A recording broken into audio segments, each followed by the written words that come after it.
Okay, good evening and welcome to this Ventnor Town Council meeting on the 11th of October 2021. Clark, do we have apologies for absence, please? Oh, sorry, yes, from Councillor Julie Hutchison.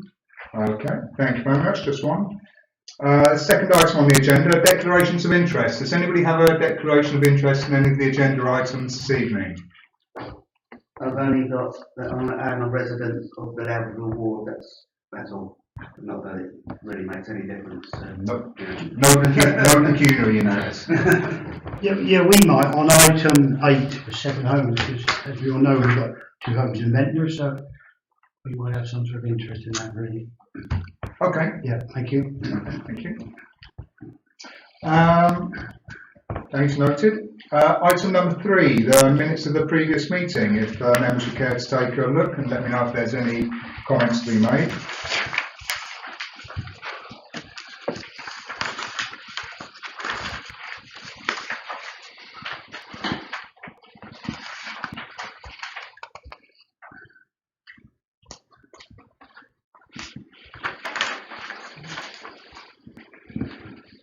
And if there's no comments, then they are to be taken as read.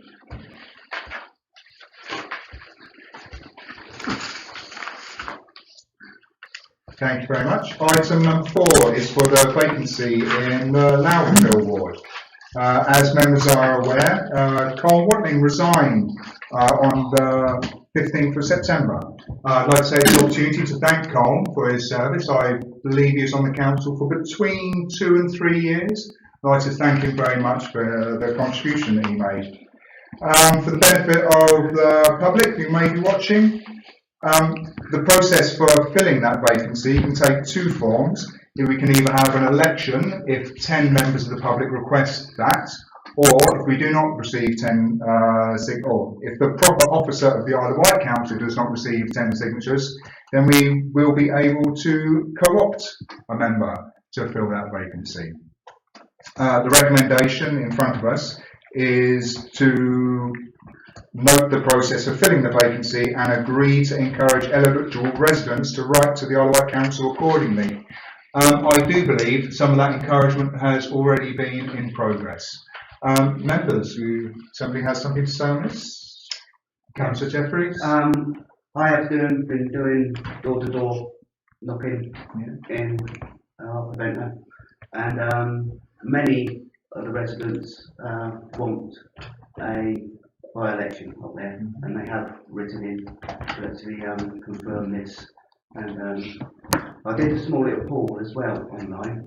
There's only sort of like 41 people answered it, but out of that 41, 39 went for by-election. So I think it's more than likely a by-election will be the process. So, okay, interesting. That's good. Yeah, I'll just add to that. I've been, me and Mark have been sort of jointly knocking on doors, talking to residents, but I've also spoken to 4 people that I consider that would be good candidates. So hopefully there'll be some fruit to bear. Okay, so well, thanks very much to both of you for doing that. I think it's really important that, obviously, I think it's important that people are as engaged in the process as possible. And Clark, do you have any update from your side? No, the closing date is Thursday, and thanks to both the members who've spoken for their amazing work on ensuring community engagement with a democratic process. Okay, yeah, super. It's very welcome. And would your expectation be that the proper officer, which I believe Mr. Clyde joins, will he be in contact with you by the 15th? No, after the 15th. Yeah. We worked meticulously till the deadline is passed, and I shall then be told whether 10 letters have been received from residents on the electoral register. Okay. They have to be actually registered. Sure. I'm sure councillors know that. Well, it looks like we're going in that direction. Okay, so the recommendation here, we do require a vote on this, David, yes? Well, if you want to pass a motion at all, or you can not bother. No, it's for information, isn't it? Yeah. Okay. So, consider ourselves informed. Next item number 5, is the finance report. David, if you could please. Thank you, Chair. The usual structure, and much as picture as expected. At the halfway point of the financial year, 30th of September is the reporting date this time, when the balance on the Town Council's funds totaled 342,448, and both accounts have been reconciled to that date. Payments during September totaled £44,893, of which 3,103 was attributable to Salisbury Gardens account. I've asked members to draw members' attention to the fact that the payments included the first 8,000 tranche of the year's cost of the grounds maintenance of the park. The Isle of Wight Council have kindly proposed the builders in 3 tranches, adding up to the 24,000 total that is due this year. And I need to caution members not to expect that amount every year. That's because the actual charging for the grounds maintenance element didn't start until July, so we have a free quarter effectively. Receipts during September, 22,539, with 9,798 coming from Salisbury Gardens rates. As always, with this report, the year-to-date variances, list of payments and receipts against preset budget lines is attached to the report for members' information. Payments in the period exceeded budget by £5,389, with receipts over the month being £8,374 more than budgeted for at this time. That is the report for September finances, Chair. Super, thank you very much, David, as always, for this work. Do members have any questions? Anything they'd like to query on the lists?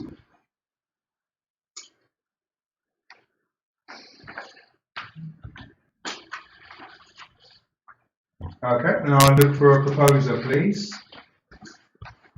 Councillor Toogood, and seconded by Councillor Goodman. And show of hands. Thank you. Thanks very much. Thank you, Dave. Item number 6, Central Car Park Bays, heads of terms. This is related to the parking spaces that are going to be used by the new public toilets, which we will hopefully see the spades going to the ground in the not too distant future. As you can see on the paper before you, the Isle of Wight Council has supplied a copy of the heads of terms, which has been examined by the Assets and Services Group, who have made some proposed amendments. The amendments look perfectly sensible to me. Slight change in the dimensions, removal of the necessity for the Town Council to be responsible for the walls, which is very sensible, and a reduction in the legal fees, which all look very sensible to me. Do members have any other comments on this lease? Chair, I need to make a correction to this report, because since it was written, I gather that the 5,000, which I thought was a decrease on the charge, is actually an addition to the 800. The 800 they're proposing is for the document you have, with the 500 being for the lease which is to come. And we will need to have some argument about that, Chair. Okay, so to be absolutely clear, this is 800 for what we have here so far, yeah, and they're proposing a further 500. Yes. Okay. I misread an email from Sean Newton. So. That's okay. Okay, I assume that, will that go back to the Assets and Services Group for a discussion on that, or will you lead on the querying of that cost? Well, there's nothing else to discuss, right? the Assets and Services Group view of the charge has already been expressed at the previous meeting, not surprisingly. I told them the group that there was going to be a reduction. That's not the case, and the group obviously are aware of that. So I'm proposing to go back and negotiate that. Given the Otherwise Council's recent stance on these things, I'm not over hopeful, but we do need to question it because it's ridiculous. Sorry, it's questionable. Yes. Members, any comments on this topic? It does seem excessive. It really does seem excessive. And I struggle to see why, but there you go. It's not a great deal of work when they have the template. Exactly. I would say. Somebody doing it at home on a print it off at home. If I may, our experience in the past, we've had a lot of leases over the last 8 years or so, as you know, and has been that the cost of the heads of terms has actually been included in the total cost of the lease, which on average is around the 500 mark.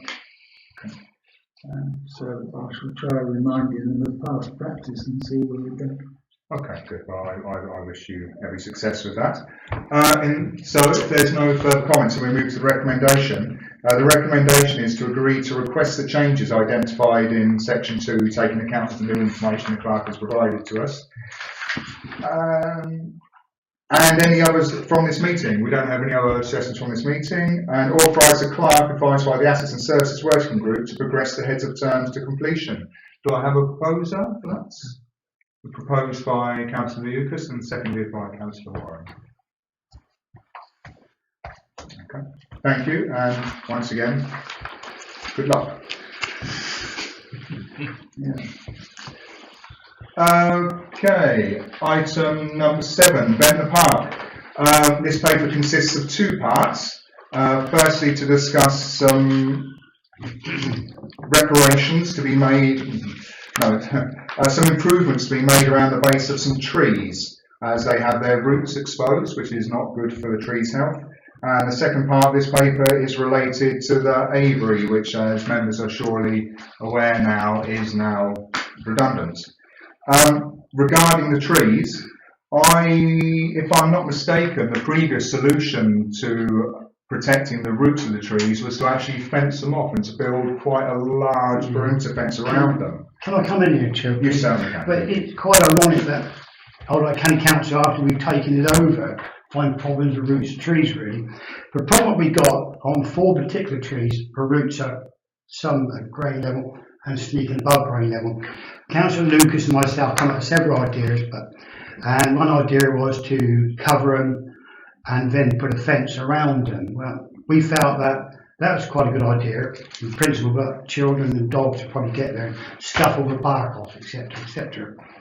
So what I've done, I had a meeting with a junior tree officer from Isle County Council. Really nice chat. We talked about it, went away and thought about it. Then I had some more suggestions. I met Dixie there, Richard Dixie, and what Richard come up with, why don't we just cover it with a small layer of soil and then turf it? And at the same time, coppice the trees, because the trees are so dense, we get no light or moisture to the ground above it, really. And by covering it with turfs, we're not going to get a problem that kicked around with children and dogs. Otherwise, County Council's junior tree officer is not keen on using wood chips around trees anymore in case we get it taken from a diseased tree. So Dixie has come up with a price of 5.8 for it, all the work. I spoke to another contractor, or 2 more contractors. One was not interested, and the second one, after 2 or 3 emails, totally ignored it. I had to sign in when he wouldn't come back to it. So basically, we sort of looked at it, the group, and thought Dixie was the man to go forward on it. I haven't said that, I think he is, personally. We still need a meeting with Jerry Willis, the senior tree officer, to agree on the coppicing and what we're prepared to do. So I'm going to ask Alison tomorrow, she's right, Jerry with us, and see if we can arrange a meeting with Councillor Lucas, myself, and Richard Dixie's tree officer. So that's where we are at the moment. But basically, talking to several people, the soil and the turfing and coppice of the trees seems the way forward. Okay, good. Thank That's where we you. stand at the moment. Any other comments from members? Brian? I think we've got to be prepared for quite a bit of cost in the future years related to trees in the park, because they're quite mature trees and they've got to be kept safe because a number of people in using the park. This is an example of something which is expensive, and we've also been told of a tree that needs felling in the putting green that has died. So, you know, we were always concerned about the fact that we took this contract on to take over the park, but the wild card was actually the cost of looking after the trees, and it is proving to be expensive. But something we can't avoid, because we're going to be dangerous if trees are damaged or dangerous. So Okay. we have to live with it. Councillor Bond. Yeah, thank you, Chair. I from the point of view of users of the park, I think this is a better solution than some of the options that we've discussed previously, because I mean, although the trees don't get a lot of traffic under them, because most of them have got quite low branches, I think having grass makes more sense than having a load of chips that we'll probably end up moving around the park and creating a lot of other problems. So I do think it's a better solution, even though, as Brian says, we have been lumbered with a rather unexpected bill rather early. On item 3, the aviary, we've got the quotation which says for the works. Is that for the paving and the table and chairs? It's for the paving. It's to remove the hay, take the aviary down, cart all rubbish away, and then fill in about 4 square metres of crazy pavement there, and patch up some joints on the existing crazy pavement, Right. which is in a bad state of repair. It doesn't include the cost of the chairs, but from experience and looking at what we paid for the nice round table and chairs at Springhill Garden, you're possibly looking around £400 for the table and chairs. That's clearly worth doing, I think, to make it an amenity. I think it'd be better to have a space for the use rather than, yeah, that'd be a nice spot for people to sit and have a picnic or read the paper or play cards or whatever. Do you want me to research, me and Alison to research the area we got left and the table and chairs and get some prices on that? Well, you're very welcome. As far as I'm concerned, you're very welcome to do so. Please. Taking a leaf out of Eastern Europe, couldn't we include a chessboard in the table so people could gather to play chess or backgammon or something like that? Because it's very common in Eastern Europe that you have these tables and chairs sitting out in parks where people go to play chess. Okay. So you can exercise, you can have a walk to exercise the body and play chess to exercise the mind. I can look at that. Noted. Yeah, I've got 2 more companies there, no problem. Okay, good idea. And with regards to the aviary itself, do you know what will be the fate of that? Scrapped. Because Is it really? Yes, it will be, It's unfortunately. not in good repair, Well, not good enough repair. So. It's a difficult one, really. The cost of trying to take it down sectional and save and find someone who'd love it is probably going to be costly, isn't it? Okay. Okay. I mean, I'm assuming. So I might be. No, thank you. I'm assuming that the people that the VEF consulted with before are aware that the aviary is available. Yes. Yes. They are aware. They're not jumping in. I'm just on that, Stephen. I wonder whether it's worth us just putting a piece on Facebook or any other free advertising, just to say on the the options, because it may be somebody who fancies it in their garden and would have it moved at their own expense. Yes, God, yeah. You never know. Short note, but obviously I think we'd all be happy to see it used rather than going to the bottom tip. Yeah. Okay. Just to confirm, the Isle of Wight Council have been asked about this because it's their property, of course. Are there legal fees attached to it? What's the effect of do what you want with it? Okay, good. Okay, Good. right, That's what we want to hear. So do we advertise it on Facebook or Ventnor notice board? Put it on the notice board. Free It's to quite a good idea, yeah. And I'll speak to Graham at the VEF and he can ask the wildbird people as well. We'll give it an extra Just shot. say next few weeks, you need to tell us the next few weeks if you've got a use for it. And It's a big more saving. than there'll be a cost. Yeah. in taking it away. Yeah, as I understand, I mean, we know from the story that we're all familiar with in recent months, we know that the housing, the aviary was inspected and it was found to be in good condition. The birds were found to be, as happy as birds are there. So, If there's no take up here, maybe the Bird of Prey Sanctuary in Haven Street, because they have small birds there as well as the birds of prey, they may be interested in taking it off our hands. so that's good. I'll take care of that unless somebody else wants to send emails around. Any takers for that? Okay, I'll take care of it. And hopefully I'll report a good news story there. Okay, if there's any other comments regarding the substance of this report, otherwise we'll move to the... Okay, so the recommendation is that the Town Council commissions the works as described on the basis of the identified quotations. Can I have a proposer? Proposed by Councillor Jeffries and seconded by Councillor Can I add, Watkins. Chair? It's got to be with the blessing really of the Chief Tree Officer, Jerry Willis. Oh yes, He's got to okay. agree. That's important to know. Yeah. So we have the provisional approval there. But Jerry Willis needs to agree it. Yep. Chief Tree Officer.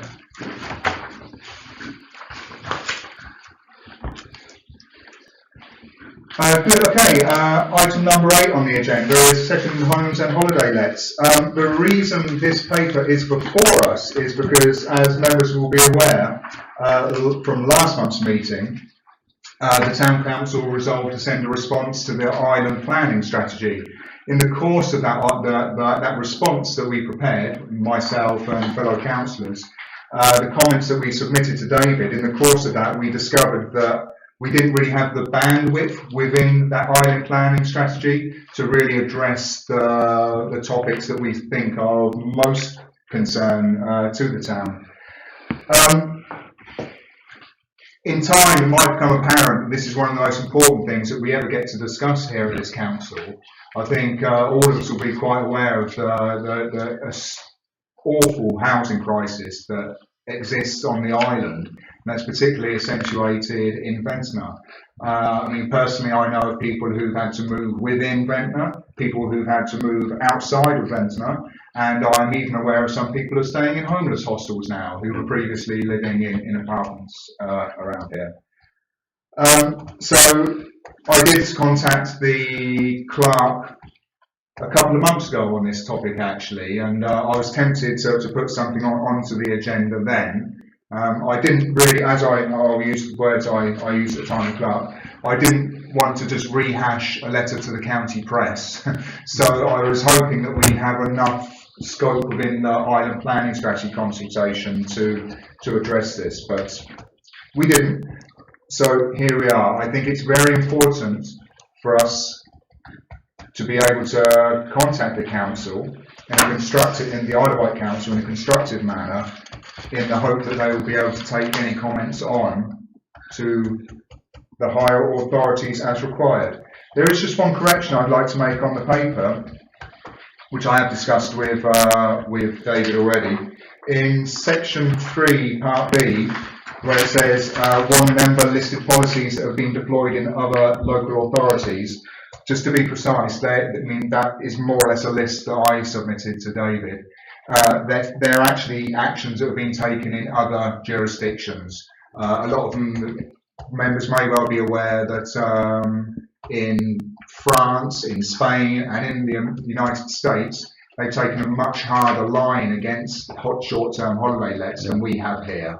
So I don't believe that the local authorities have those powers at hand, but it's up to them to get them, and with any luck, pressure from us can go to the Isle of Wight Council and can go onwards to government. Members, any comments on this topic?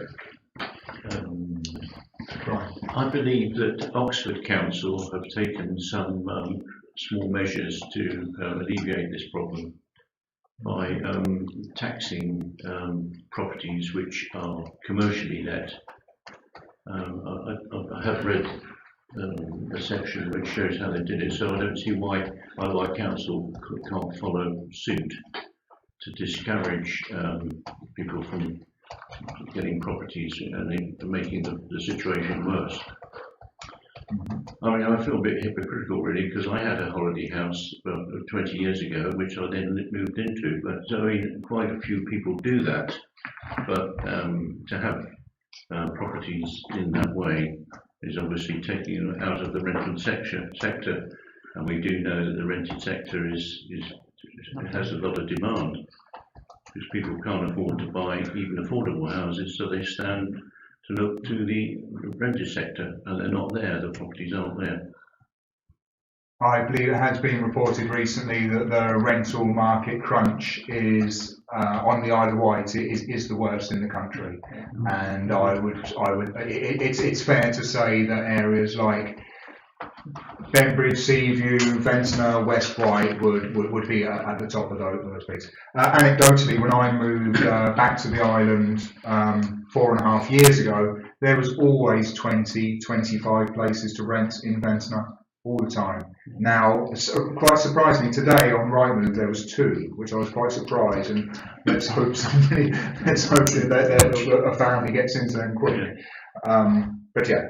But very more often than not, there's nothing on it. The COVID staycation has made it worse, because a lot more demand for island holidays as opposed to going to Spain.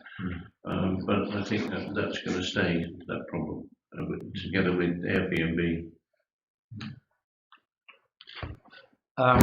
Thank you, Chair. I mean, I can confirm. I mean, pre-COVID, there was a lot of availability on the island, and a certain amount in Ventnor, not an awful lot, but there was some available.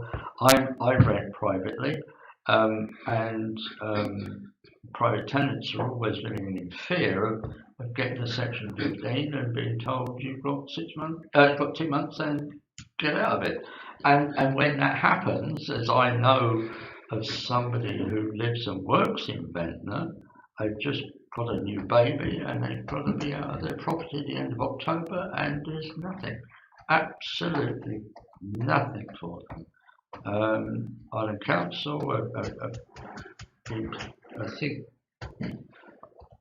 are not exactly proactive on this issue, and the bidding process is a long, protracted one, and if you don't get in there straight away, you can end up out on the street before you even get a chance to bid for a property. So it is of great concern to me that we have local families, local people who could end up out on the street for no fault of their own, because of I hate to use the word greed, but I think that's possibly the right word to use. Well, it's the system. And I mean, I don't think, speaking personally, I don't think we should blame people for having the properties they have and so on and so forth. But we've arrived at a point where it's become so out of balance that now the levers need to be pulled and the buttons need to be pushed. Hopelessly out of balance. It's hopelessly out of it. Please, Councillor. Yeah, I mean, I take your points, and obviously I was part of that exchange, and the submissions I made was completely broader. And I suppose this is a larger argument, but I just wanted to bring your attention to it is the system, and I've got nothing about people being financially successful. Encourage it, but there comes a point when it's affecting probably my main concern, and that's climate crisis. And the more houses that is actually needed, the more we're going to have a necessity to infringe on green as opposed to brownfield sites. So the environment is also negatively impacted on this. I also attended a webinar this week purely through interest. And the lady who was fronting the webinar is a banker, financier in London, and she owns 6 properties in the Cotswolds. And she was talking about how to become very, very successful in this. And why I bring it up is because she mentioned the Isle of Wight as an area that is an overspill to London, and that you should now start with looking at these properties, just not to rent, because they actually say they're actually advocating, don't rent because you're not going to make money like that. You're going to make money by actually having holiday lets, and she's talking like 6 figures. You can easily make 6 figures out of picking the right property, etc., etc. So we have got a battle on here, and I don't want to sound judgmental about second property owners or people that are actually making a living out of it. But as quite rightly as the mayor has actually said, it is a system that we're actually fighting. But I do think there's probably a role for us all sitting around this table to try and alleviate and bring some sort of balance to this, because this is a massive problem, and it is, my personal interest is going to impact on the current climate crisis. That's my contribution. Thank you. And the care crisis, and the teacher shortage, and the doctor shortage, and the nurse shortage. Can I talk on that or not really? Or we should declare an interest on that? You can talk. Okay, fine. Yeah, I think there's several problems really. We got a second home and we actually use it a lot, as much as our main house just up the road. But I think we need to look at taxing. I mean, first of all, to change a house from residential to holiday let, you should get planning permission. And on that planning permission, there should be a tax if it gets through, really. And also, and you might think it's quite weird, second home owners, and we are, because we have a flat in the seafront we use a lot. I would not be adverse to paying extra tax, providing it all went to affordable houses. You've got to go in a pot. Always we tax this, we tax there, but somehow you've got to identify to go in a pot for affordable houses, and that will help towards the problem. But it's got to be planning permission and tax. But you haven't got to tax people too heavy, because that won't work. Because all they'll do is look a way out of it. They'll put one house in their name and the other in member of a family. So that will never work. It's got to be a fair tax, but it's got to go in a pot for affordable houses. That's just my view on it, really.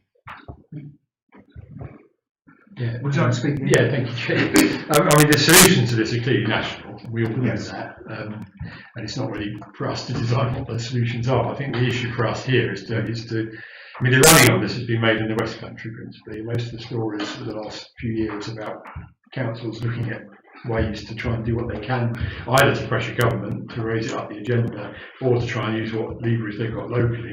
Mostly come from Cornwall. And the Isle of Wight has been behind the curve, really, and I think the purpose of this, us agreeing this, is to put some pressure on Isle of Wight Council, really, to team up with other councils like Cornwall and Devon and others that have the same problem, to try and get a higher profile for the issue, to get government to think about it, to see what they can do collectively to get the planning system to work more effectively, to address the problem. And I think members have touched on what's changed in Ventnor. I mean, if you go back decades, there was probably spare housing in Ventnor, and therefore you could argue that people who had a second home, particularly if they let it out, were actually helping the town, because they were encouraging people to come in the summer, helping us make it a holiday destination. The problem we have now is the opposite way around. People sitting on empty homes are hurting the town, because there was demand for property to buy, there was demand for property to rent. And we all know anecdotally there are people that want to live here, either to buy or to rent, and they're not able to do so.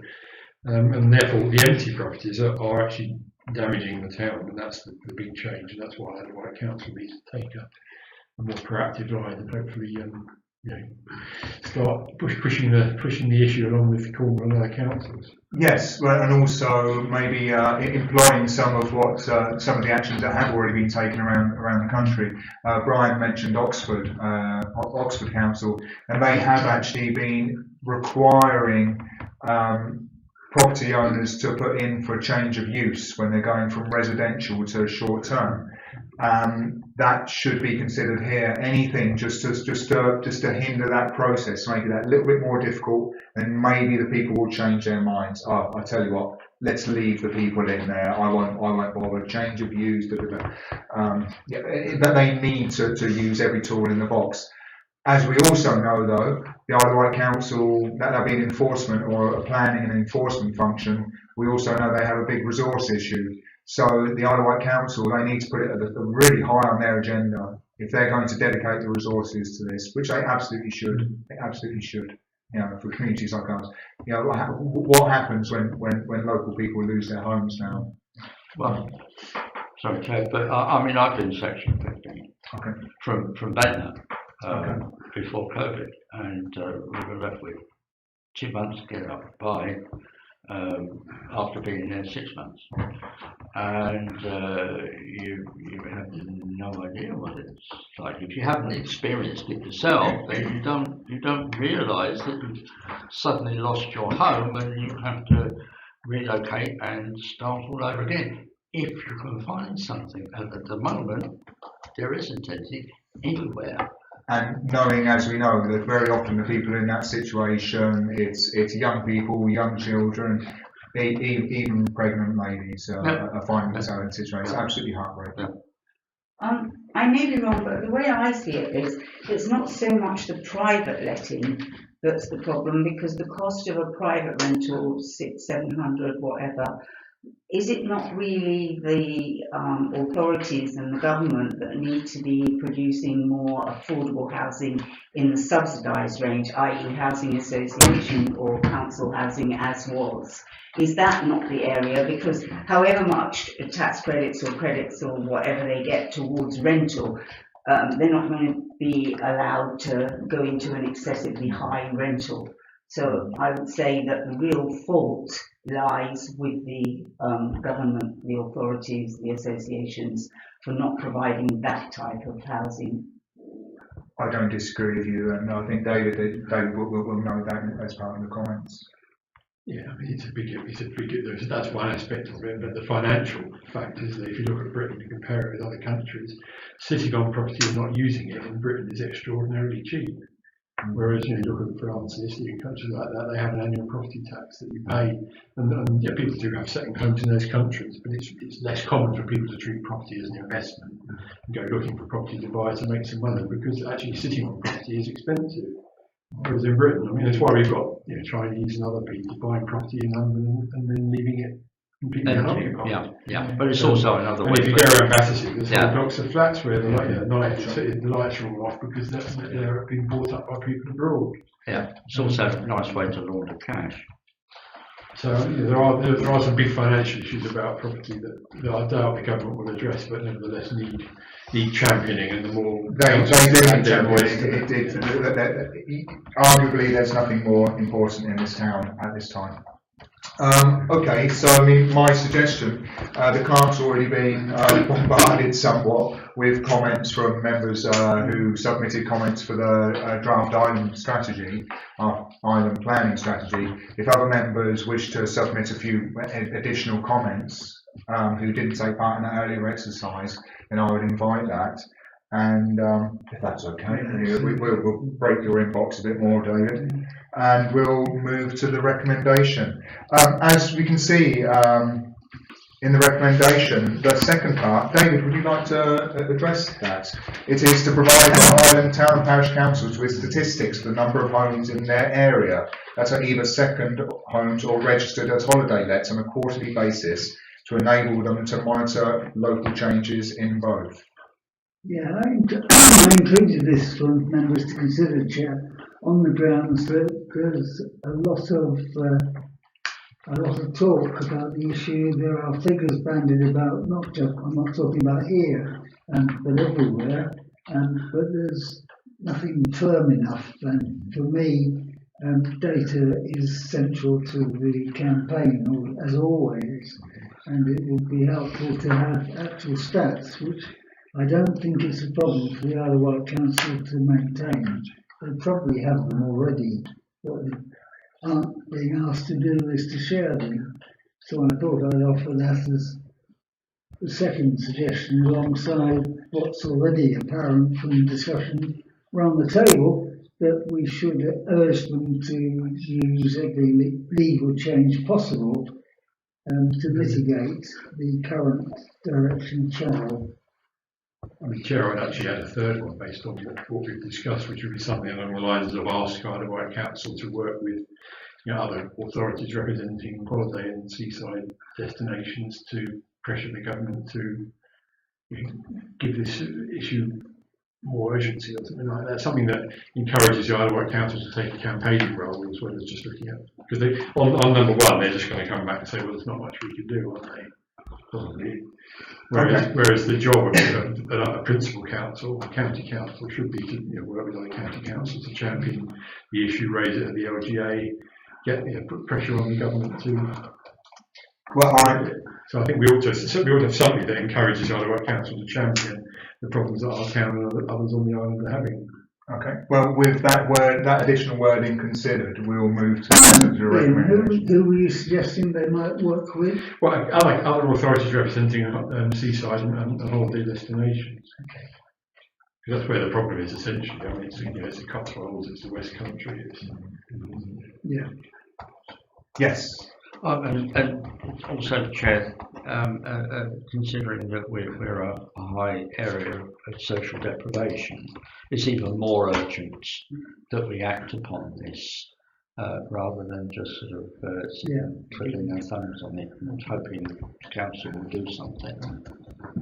Okay, so we'll. In plain English. Last word, if you. Sorry, that's fine. That's fine. In plain English, what are you asking? This recommendation? I mean, to me, it doesn't make a lot of sense personally. I mean, I thought we were talking about trying to get money for affordable housing. What changes? How are these changes going to happen? How are they going to enforce them?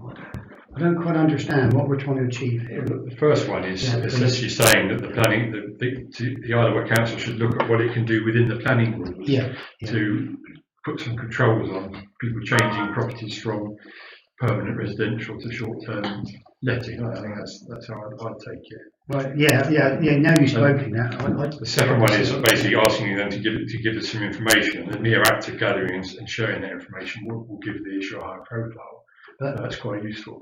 And the third one that I'm suggesting, in addition, is to encourage the Isle of Wight to take a more proactive campaigning role with other councils to raise the profile of the issue and the problems we're having. Do you honestly think to look at some sort of tax and it put in towards social housing, affordable housing, should incorporate this as well? I mean, well, the comments you've already submitted, I know the comments from yourself and from Steve also lent quite heavily onto taxation. So, David, you can assure us that will be entered into the commentary. It's very important to it's a fair taxation because there's lots of way out of it, believe me. As is well. Fair, I mean, if you think you're going to clobber everyone, it's not going to happen. Everyone's going to know so many legal loopholes. If it's a fair taxation, speaking for myself and Stephanie, we spoke about it a lot. Provided it went into a pot for affordable housing, happy to pay it every time. And I think something like this needs to be included. That's just my opinion. Okay. There's all sorts of things the government could do, but I'm not sure it's our job to. I mean, you could argue that council tax could be quadrupled for empty homes, couldn't you? Exactly. I mean, you're quite right. Is that there are many things that we could do, or central government can do, but we can't. But it's up to them to get their act together to protect rural and seaside communities. Yeah. Ian, can I ask the point you've made? Are you happy for it to be about liaising with other councils? Are you happy for that to be rolled into the first point here, or would you like it as a separate? I think it's a separate point because one is about the planning system and one is about campaigning. They're not really related. Okay. So I take it on as number 3 or number 2, or stick it in the middle. Okay. Then we'll vote on that then. Okay, we'll vote on the 3 points to use every legal challenge possible, and your comments will be rolled into that as well. Jim and Steve, I can assure you that David will do so. To provide town and parish council with relevant statistics, and the third point, the recommendation, will be, as Ian's outlined, to liaise with other local authorities in similar situations to look for a collective action. And the other thing we could do, of course, is write to the MP.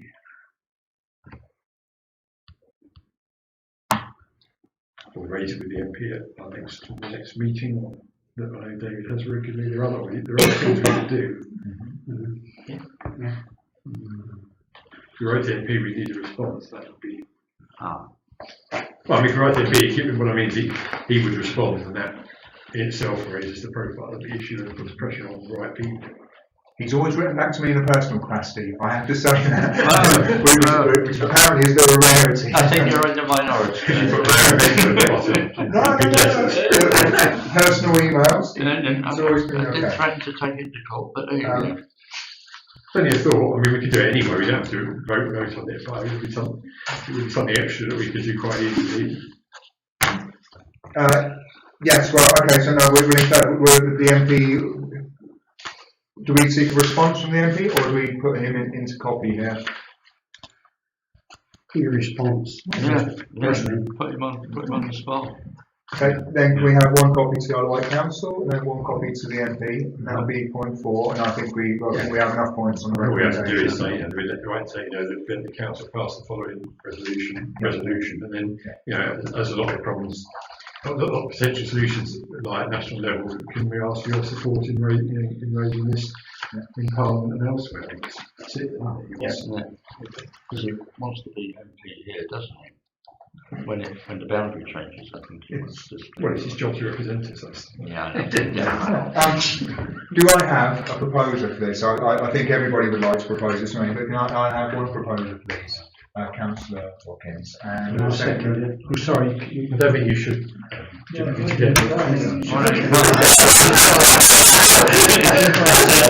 didn't inquire that one. I tried hard. So who's seconded? Not make it. thank you all very much for that discussion.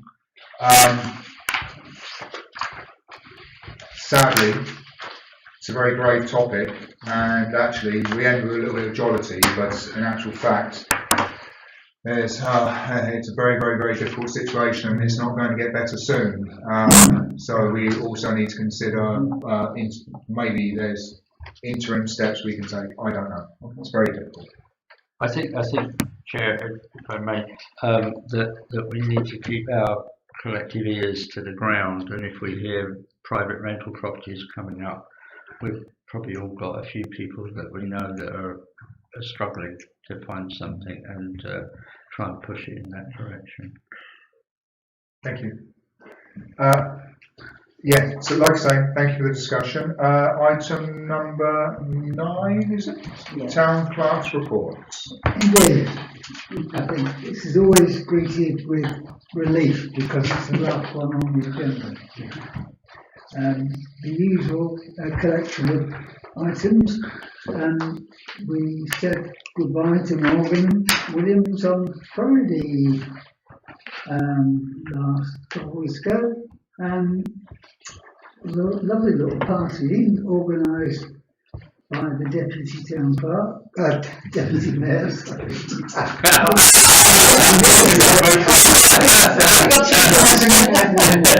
No, not today. So he's done an excellent job. I can't stress that enough. And Alison will want to join in that. And 5 years, he's grown from a callow apprentice starting from nowhere and to become a really valued member of staff and contribute enormously to our work. So we wish him well. I think in conversations we had with him, I think he probably had enough for the 1972 local government. Don't we all? We are delighted, of course, that the recruitment process was successful. We really struggled with this, along with a lot of other employers, as you'll know, nationally. For some reason at these times it's very difficult, and we only attracted 3 applications to what looks on paper to be a very good job, and certainly is in practice, but we came across an excellent candidate in Rachel Redfern, and she has to give 4 weeks notice and 2 weeks holiday already booked, so she's starting with us on the 1st of November. Both Alison and I are looking forward to that with enthusiasm. New steps at Boniface Fields, again thanks to Ventnor Community Shed members who seem to be getting everywhere these days, doing good work with wood and other things. So thanks to them for their contribution. The Haven, sadly, I thought it worth reporting to you that the 40,000 euro European funded project to investigate the possible commercial uses of the island's seaweed, which, as I've said here, is led by the excellent French consultant Jean-Baptiste Valette, who knows absolutely everything you can imagine to know about seaweed. And he writes enormous reports in huge detail, and he obviously loves the stuff. He's very well connected. He knows experts all over Europe, and he's done a great deal of work on the island. But as far as Ventnor goes, section B of my report confirms his conclusion that had been predicted, I think, by those who've been closest to this issue over the last 10 years. It is extremely unlikely that anything positive may come out of this endeavour as far as the Haven is concerned. As you all are well aware, the issues around collection of it, separation from the sand and other stuff, drying it, cleaning it and delivering it enormously outweigh any value that might come from subsequent processing. Anybody who wants a copy of Jean-Baptiste's report, just ask me for it. It's delightful if you want to know about seaweed, that is. Awards for the Cascade, just to confirm the remarkable continuing record of John O'Connor and his team, with gaining awards for their work on both the park and the Cascade. And you can see the full assessment, which I haven't looked at in previous years, but did this time, and fascinating. Well worth to look at if you haven't done so far. The network service is going to become under more pressure, given that, as we all know, the £20 cut to universal credit is now in place, and Jan Bennett's advice will be increasingly important to local people.